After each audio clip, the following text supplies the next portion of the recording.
Maldives versus Lakshadweep వివాదం ముదురుతోంది. మోడీ భారత్పై ఆ దేశ పాలకులు పేరిన ప్రేలాపనలు ద్వీప సమూహానికి ఊహించని షాక్లిస్తున్నాయి. మాల్దీవులకు బైకాట్ హ్యాష్ ట్యాగ్ కు మించిన సమస్యలు దౌత్య వివాదం రూపంలోనే ఎదురుకాబోతున్నాయి. దీంతో ఆ దేశ అధ్యక్షుడు దిద్దుబాటు చర్యలకు దిగారు. చైనా పర్యటన ముగియగానే భారత్లో పర్యటించాలి అనుకుంటున్నట్టు ప్రతిపాదన పంపారు. దీనికి మోడీ సర్కార్ ఎలా రియాక్ట్ అవుతుంది అనే ఉత్కంఠ కనిపిస్తోంది. ఇంతకు ఇరు దేశాల మధ్య ఉద్రిక్తతలు పెరుగుతున్న ఇలాంటి సమయంలో మయిజు భారత పర్యటన వివాదానికి ఎలా ఫుల్ స్టాప్ పెడుతుంది? ఈ మొత్తం వ్యవహారంలో మోడీ సర్కార్ ఎలా ముందుకెళ్లబోతోంది? Let's watch. డ్యామేజ్ కంట్రోల్ కోసం మయిజు ప్రయత్నాలు నిజమేనా? భారత్ మాల్దీవుల మధ్య వివాదానికి ముగింపు సాధ్యమా? భారత్లో పర్యటించినంత మాత్రాన వివాదం ముగుస్తుందా?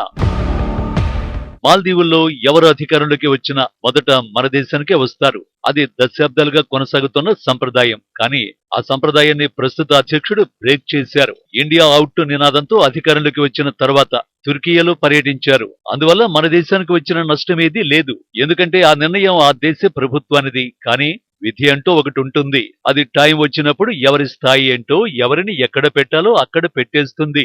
ఇప్పుడు మాల్దీవ్స్ కొత్త అధ్యక్షుడికి అదే జరుగుతోంది.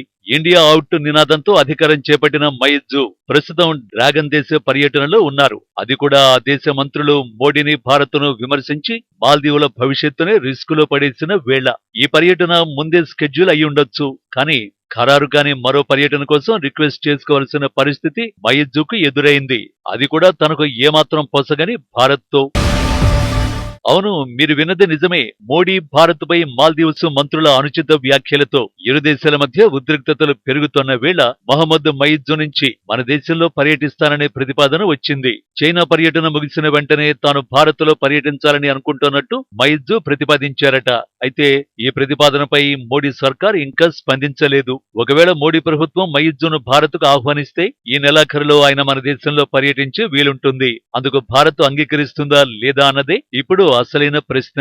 ఎందుకంటే మోడీ భారత్ పై మాల్దీవ్స్ లీడర్ల అనుచిత వ్యాఖ్యల తర్వాత ఇరు దేశాల సంబంధాలు ఏ క్షణమైనా పూర్తిగా తెగిపోవడానికి సిద్ధంగా ఉన్నాయి. ఇదే సమయంలో మన దేశంపై విమర్శలు చేసిన మంత్రుల్ని కేవలం సస్పెండ్ మాత్రమే చేశారు, పూర్తిగా తొలగించలేదు.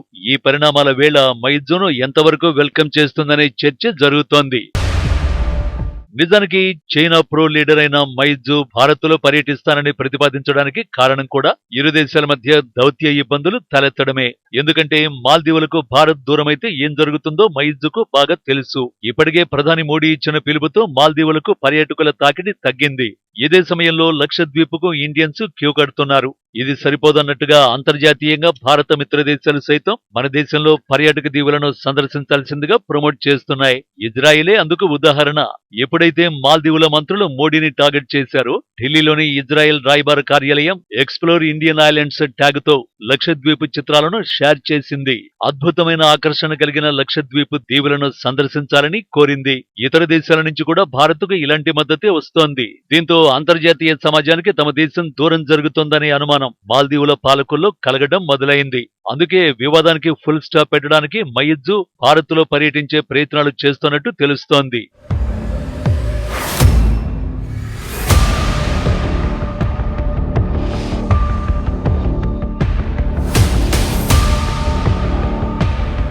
ఒకవేళ మయిజు ఇండియాలో పర్యటించిన వివాదానికైతే పూర్తిగా ముగింపు దొరకదు. ఎందుకంటే మాల్దీవులు చేసింది పొరపాటు కాదు, పనిగట్టుకుని భారత్ను రెచ్చగొట్టింది. అందుకు తగిన పాఠం నేర్చుకోక తప్పదు. మయిజు భారత్ లో పర్యటించినా ప్రధాని అంతగా ప్రాముఖ్యత ఇవ్వకపోవచ్చు. దౌత్యపరమైన చర్చలు జరిగే పరిస్థితి అస్సలు ఉండకపోవచ్చనే చర్చ కూడా జరుగుతోంది. అదే జరిగితే మాల్దీవ్స్ మరింత దారుణ పరిస్థితులు ఎదుర్కోక తప్పదు. ఈ మొత్తం మయిజుకు ఎదురవుతున్న మరో సమస్య కూడా ఉంది. ఎప్పుడైతే భారత్ కు వ్యతిరేకంగా నోరు జారారో అప్పుడే ఆ దేశ ప్రతిపక్షాలు సర్కార్ను టార్గెట్ చేయడం మొదలుపెట్టాయి. దశాబ్దాలుగా ఆదుకుంటూ వస్తున్న భారత్ తోనా ఇలాంటి వివాదాలు అంటూ మయిజు ప్రభుత్వాన్ని నిలదీస్తున్నాయి. ఈ పరిణామాలు ప్రజలను కూడా ఆలోచించేలా చేసే అవకాశం లేకపోలేదు. ఇదే సమయంలో అవిశ్వాస పరీక్ష అంశం కూడా మాల్దీవుల రాజకీయాల్లో ప్రస్తావనకు వస్తోంది. ఇలా ఎలా చూసినా భారత్ను విమర్శించిన మయిజు సర్కార్కు తిప్పలు తప్పేలా కనిపించడం లేదు. అందుకే అన్ని విధాలా వివాదానికి ఫుల్ స్టాప్ పడాలంటే భారత్ లో పర్యటించి మోడీకి నేరుగా క్షమాపణలు చెప్పే ప్రయత్నం చేస్తున్నట్టు కనిపిస్తోంది. మరి చూడాలి ఆ దిశగా ఏం జరుగుతుందో.